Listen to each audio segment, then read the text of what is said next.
Discord and stream at the 26 news stream. Kasama si Justin. Design ito na itong makibalitan. Magyara matuto at magdesisyon. Natama matudesisyon. Natama. Isang bagong economic zone, billion-dollar na investment, libu-libong trabaho ang ipinapangako. Pero sa likod po ng mga pangakong ito ay may mga tanong na hindi dapat balewalain. Dito lamang pong April 2026, lumagda pong Pilipinas sa Pax Silica. Ito ho yung isang US-led initiative na naglalayong palakasin ang global semiconductor at AI o yung artificial intelligence supply chain. Kabilang ho sa pinakamalalaking proyekto itong Pax Silica, itong libu-libong ektaryang economic security zone dito po sa Luzon Economic Corridor. Pero habang ipinapakita po ito bilang susunod na malaking hakbang para po sa ekonomiya, may mga sektor po siyempre ang nagbabala naman sa posibleng kapalit nito. Ano pong magiging epekto nito sa kalikasan? Paano maapektuhan yung mga komunidad na malapit o nasa loob mismo dito pong pagtatayuan ng Pax Silica? At totoo bang magdadala ito ng pag-unlad o may panganib na mas mapaboran ito pong interes ng mga dayuhang kumpanya kaysa po sa kapakanan ng ating mga kababayang Pilipino? Sa gitna rin ho ng tumitinding geopolitical rivalry, ano ho yung magiging halaga ng pagpasok ng Pilipinas sa ganito pong klaseng kasunduan. Sa episode na ito, makakasama ho natin si Ginoong Eco Dangla, ang spokesperson ng bagong alyansang Makabayan o Bayan Gitnang Luzon, para po pag-usapan ano yung mga nakikita nilang dapat bantayan dyan ho sa Pax Silica na isang proyektong nangangako ng maraming trabaho, ng maraming oportunidad at ng pag-unlad, pero ayon ho sa sektor ng Bayan Gitnang Luzon ay posible ring maglagay sa panganib dito po sa ating mga kababayan, dito po sa ating rehiyon. Isang magandang umaga, Sir Eco. Maraming salamat sa iyong pagpapaunlak dito sa ating interview dito sa News Talk Podcast para pag-usapan itong Pax Silica. Ano ang suri ng inyong grupo initially sa nasabing proyekto? Ayan, magandang araw Justin at saka sa mga tagapanood ng CLTV 36. Sa pagtingin ng Bayan Gitnang Luzon, unang-una itong Pax Silica Initiative at pagbibigay ng 1,600 hektarya para doon sa economic security zone ng US ay unang-una ito yung pagbuyangyang ng soberanya ng Pilipinas at para doon sa interest ng dayuhan na nandito mismo sa loob mismo ng New Clark City doon sa Capas at sa Bamban, Tarlac ay ilalagay yung economic security zone. At kung titingnan natin ng mas sa pangkabuuan yung economic security zone na to ang kanyang ipropromote lamang ay ayun yung interest ng US particular yung global chain para sa semiconductor, para sa AI data hubs at para doon sa war machinery ng US. At kitang-kita natin to na ito ay disenyo ng US laban sa kanyang nakikitang karibal yung China. At sa pangkabuuan ito ay bahagi ng kanyang forward operating mechanism para doon sa pagsagka doon sa hindi lamang sa ekonomiya ng China kundi sa usaping militar. At kung titignan pa natin gaya ng nabanggit mo kanina ang bahaging ito ng Pax Silica ay bahagi ng Luzon Economic Corridor at kung titignan natin doon sa New Clark City mismo itong Pax Silica na doon sa New Clark City, yung katabi niya mismo yung Crow Valley Military Complex at yung sa Crow Valley Military Complex lalo pa tong i-develop na bukod sa lunsaran na ito ng taunang balikatan i-develop pa ito para doon sa Joint Training Complex. Kaya nakita natin lately yung epekto nito actually hindi lately matagal na yung epekto nito doon sa mamayan, pero kumbaga sumabog lamang yung galit ng mamayan. Nagprotesta yung mga mamayan, mga residente doon sa Capas, mga katutubong Aita, yung paghihigpit sa kanila. Bahagi yun, bahagi ng magiging papel ng Pax Silica katabi ng Crow Valley Military Complex na gagawing Joint Training Complex. At malapit lang din yung Pax Silica doon sa mga EDCA sites dito sa Central Luzon, particular yung Basa Air Base, yung Fort Magsaysay Military Reservation, at yung muling paggamit no dito sa Clark at saka Subic no. Sa Subic no ilalagay yung nandiyan na yung Aguila Shipyard no ng isang US company. Tapos Oo. balak pang magtayo ng ammunition factory. Oo. At kasabay nito no, doon sa bahagi ng Aurora no, yung sa Pacific side no, doon sa Apeco no, yung pagtatayo din ng defense hub no. Ayan, nandiyan yung sinasabing paggawa ng gagawing drone factory no doon sa defense hub. So nakikita natin no na ayan no, mas yung pagbubuyang-yang ng soberanya ng Pilipinas, so pagbubukas nito no, hindi lang doon sa ekonomiyang gamit no, kundi yung paglalakip ng ekonomiya at saka ng militar no. Ito ay nagbubukas no doon sa Pilipinas para maging military target tayo no. Lalo kung nandiyan na no yung mga empresa, mga pagawaan ng US no ng para dito sa kanyang war machinery. So at kung nakikita din natin no yung yung Pilipinas no, tayo ay gagawing kumbaga bukod dun sa forward operating base tayo ng US no laban sa China no. Tayo din ay magiging kumbaga pananggalang niya no. Kasama tayo dun sa tinatawag na na island chain strategy, at tayo nandun sa first island chain na tinatawag. So bahagi yung Japan no, yung Taiwan, yung Pilipinas no, at ilang bahagi ng ng Indonesia no. Bago tayo puntahan yung ibang epekto, no? Nabanggit mo kanina itong Crow Valley. Simulan muna natin dito sa ating rehiyon, specifically immediate. Napag-usapan natin, nabanggit mo nga ito, naibalita rin ho sa CLTV 36 News, mga rehiyon. Itong kilos protesta nga ng mga magsasaka at yung di umano kanilang ito yung kanilang pagtutol sa di umano'y pang-aabuso ng mga militar doon sa nasabing lugar dahil nagsasagawa nga ng live fire exercises kabilang dun sa mga pinupunto yung paninira ng pananim, yung hindi pagpapapasok. Kaya naibalita ho natin yan. Itong Pax Silica, anong nakikita mong magiging impact nito dun sa komunidad na yon? Ito BCBA, nakita rin natin yung New Clark City. Nung itayo ang New Clark City, may mga tumutol din na mga bahagi ng IT, may mga magsasaka rin. Ngayon, itong development na ito, ano yung kabiyak na nakikita ninyong magiging epekto, hindi lang sa pamumuhay, maging sa kalikasan, no? Doon sa environment, dito sa ating lugar, sa Capas, o dito sa Pax Silica, sa New Clark City. Ayun, nandun kahit wala pa man yung Pax Silica, no, ay nandyan na yung mga pagpapalayas, no, dislokasyon, no, particular ng mga magsasaka, ng mga katutubo, no. So syempre, no, yung pagko-convert ng mga lupa, no, halimbawa mga taniman, no, yung tinatawag ng mga katutubo na gasakan, ayan, yung mga sakahan, no, ng mga magsasaka ay na-convert na. Tapos iba pa, no, yung sa usapin ng Crow Valley, no, yung at saka yung Air Force, no, na pinagbabawalan na talaga din no yung pagpasok no yung pagre-repair, kahit yung pagre-repair ng mga kabahayan no dahil yun yan no sa paggamit ito para sa live fire exercises. At nakikita natin na hindi naman iba no yung Pax Silica dito, at dahil isang buong component siya no nung economic at saka military na plano no ng US doon sa lugar no. So nakikita natin na mas lalo pang titindi no yung pagpapalayas at saka mga pagpapalayas at panggigipit no, human rights violations doon sa mga magsasaka at saka mga katutubo sa lugar. At related din no doon sa epekto ng Pax Silica no, yung doon sa pangalawang punto na gusto kong ipunto no, yung yung epekto nito doon sa food sovereignty natin, no, sa food security, no, particular, okay. No. Dahil doon sa 1,600 to no na hektarya, no. So majority niyan no ay lupang sakahan, no, ilang bahagi no yung kabundukan.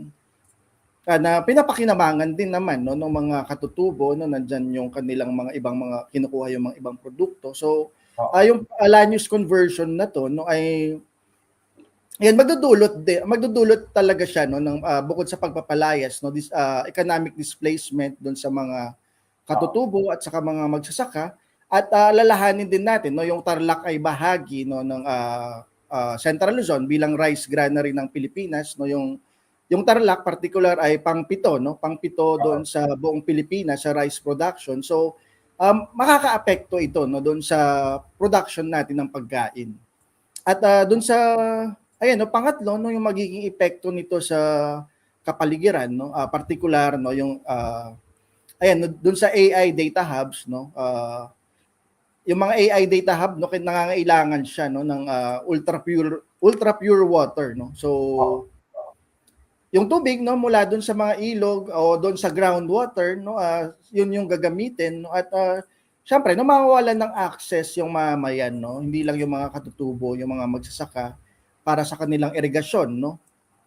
Mismong ayun, no, kahit yung mga residente, no, ay mawawalan din ng access dahil napakalaki ng volume ng tubig, no, nakakailanganin itong mga ng data hub. At bukod doon, no, yung may produce, no, na basura o yung waste, no, ng PAC Silica, no, mula doon sa kanyang mga empresa, mga pagawaan, data hub, no. At kabilang na diyan, no, yung wastewater, no, mula doon sa data hubs. At ayan, kung mga electronics yan, no, mga semiconductors, no, bahagi din, no, yung mga maaring mga toxic na mga waste, no. At hindi na bago, no. Hindi na bago yung ginawa ng US, no, na yung legacy niya mismo, yung toxic waste legacy niya doon sa mga dating base militar, no, yung Subic at yung Clark, no. At kamakailan lang, no, doon sa Subic Freeport Zone, no, nagdump, no, nagtambak ng at kung di ako nagkakamali 234 na containers ng electronic waste yung US, no, doon sa Subic Freeport Zone. No, at pwedeng yan, no, mangyayari talaga, no, na mas dadami yung ating yung pagbabasura dito ng US at kasabay niyan, no, doon sa loob mismo nga ng New Clark City, no, katabi ng PAC Silica, no, may sa batay sa ating research, no, at batay na rin sa mga ulat, no, may planong waste to energy facility din diyan, no. At maaari ninyong gamitin, no, para iproseso itong mga electronic waste, no, yung mga waste mula doon sa PAC Silica. Okay. At dagdag pa, ayan, yung power consumption din mismo ng PAC Silica, no, sinasabi ay kailangan niya, no, ng 5 gigawatts. So 5 gigawatts meaning 5 billion, no, 5 billion watts yung kailangan. Ngayon nga, no, doon sa tuwing tag-init, no, tuwing Panayang brownout.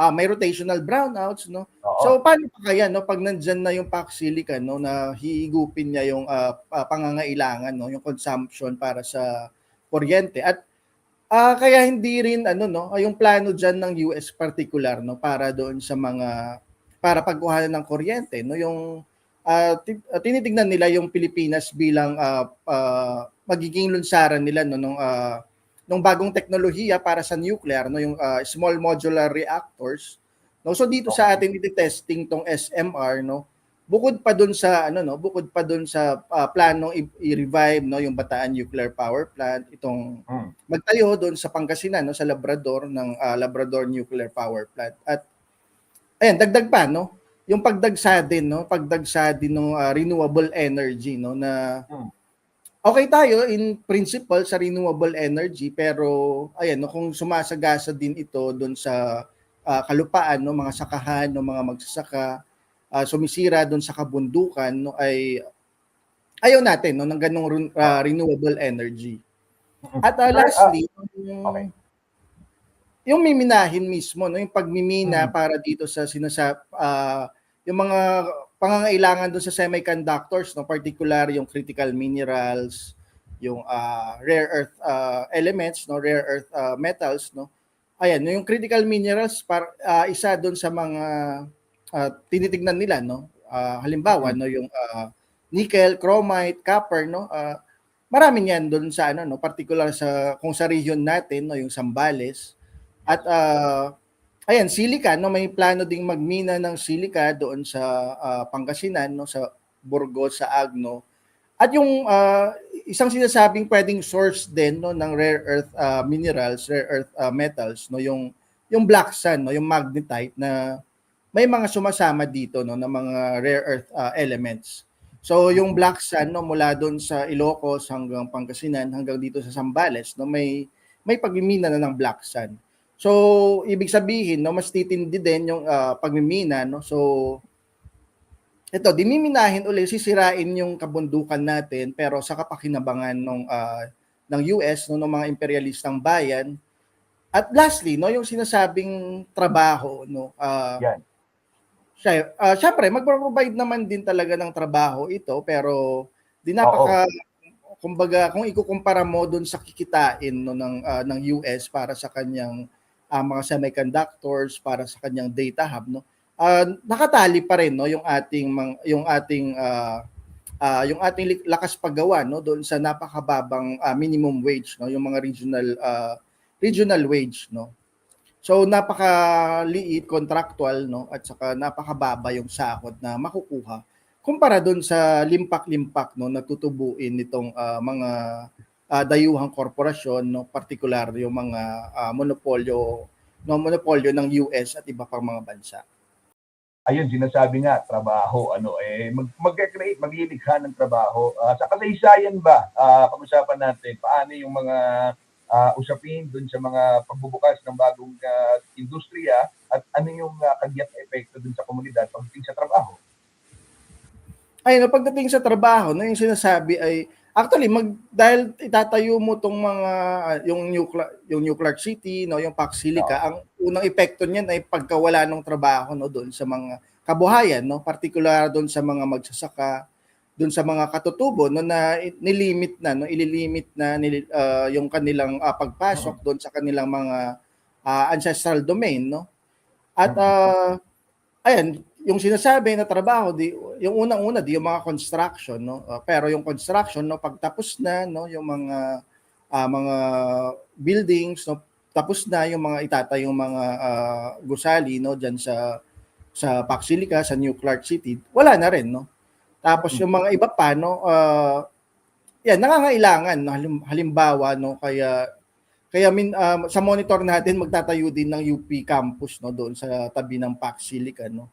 Kasi ang kakailanganin nila ay yung mga skilled labor no. Pero di syempre no ang makikinabang dito ay yung mga dayuhan no, hindi doon sa pagpapaunlad natin no ng sariling industriya, pagpapaunlad ng sariling mga produkto. At yung iba pang mga trabaho yan no mas kalakhan yan ay magiging mga contractual no mas at mga minimum wage. Sir, napag-usapan natin yung mga dahilan na ilatag mo punto por punto itong mga nakikita ninyong panganib na dala nitong Pax Silica. Ano yung ginagawang hakbangin ng Bayan Gitnang Luzon at yung mga iba pang organisasyon na tumututol at paano ninyo rinerehistro yung inyong pagtutol, paano ninyo pinuput into action din itong nasabing opposition na ito? Ayun, di unang-una no yung pag-unify natin doon sa iba't ibang mga sektor. So nagkaroon na ng mga iba't ibang aktibidad no, pag-aaral no. Ayan no, at saka ayan mga pulong no doon sa mga iba't ibang sektor no na bahagi ng bayan. At yun yung pakikisalamuha din no, pamuhay no doon sa mga apektado no. Ayan, may organisasyon naman diyan no sa loob ng Kapas no particular no yung dati no yung lumaban doon sa New Clark City no yung kilusang nagtatanggol sa inang kalikasan no yung KNIC no at nandiyan din no yung iba't ibang mga organisasyon no sa ilalim dati ng Central Luzon Aita Association, yung alyansa ng magbubukid ng Gitnang Luzon at nakapaglunsad na rin tayo no ng isang protestang iglap no sa Angeles City. At magiging bahagi niyan din no yung dadalhin din natin to bilang isang napakalaking issue no doon sa panglimang SONA no ng Pangulo no, sa ngayong July 27 no sa kanyang SONA. At magtutuloy-tuloy din ito no doon sa iba pang mga kilos protesta no gaganapin natin no sa mga susunod na mga buwan. Oo. Maliban sa mga kilos protesta, meron bang mga inihahandang petisyon o di kaya naman mga panukala na ihahain sa mga proper sa mga korte para tutulan itong proyekto? Ayun, sa ngayon, no, inilapag na petisyon ng yung ILPS Philippines, no, yung International League of People Struggle Philippines, no, isang online petition siya, no, na sinusuportahan, no, ng Bayan Gitnang Luzon. At sa pagkakaalam natin, no, may House resolution or House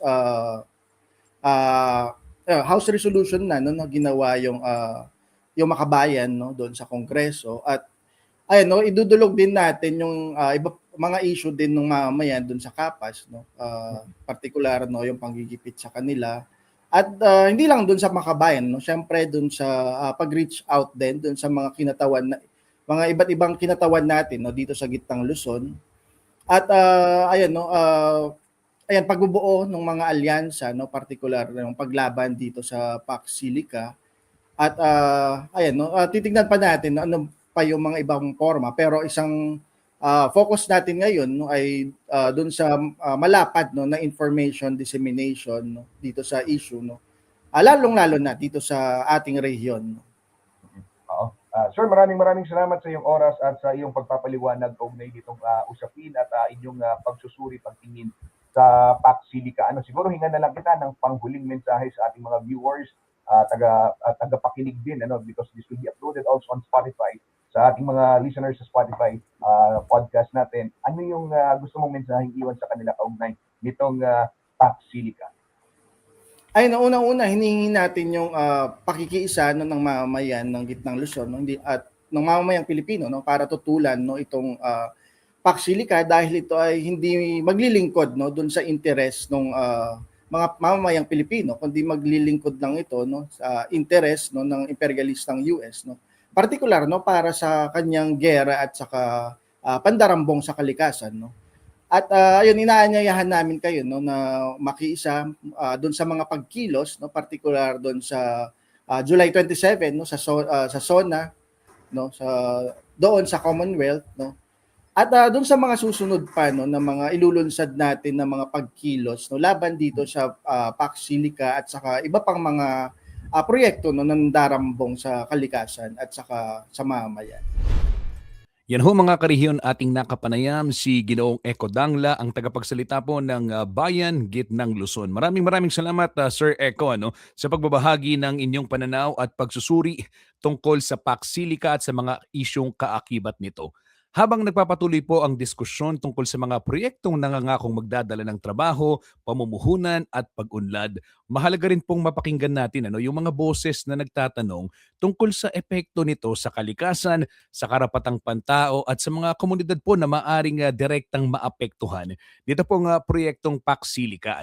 Ang layunin ho ng pag-uusap na ito ay hindi para magbigay ng pinal na sagot, kundi para hikayatin ang mas malalim na pag-unawa at masusing pagsusuri sa isang usaping maaring magkaroon po ng pangmatagalang epekto sa kinabukasan nating mga Pilipino at ng ating bansang Pilipinas. Kung nagustuhan po ninyo ang episode na ito, huwag kalimutang i-like at i-share at mag-subscribe na rin sa ating YouTube channel at CLTV36 at i-follow po itong ating mga social media pages para sa mas marami pang makabuluhang talakayan at mga balitang mahalaga po sa Central Luzon at sa buong bansa. Ako po si Justin Dizon, ito po ang News Talk. Maraming salamat po. Skip the scroll and stream at the 36 News Stream. Kasama si Justin Dizon, ito na itong makibalitang makialam, magtuto at magdesisyon. Natama matutesisyon, natama.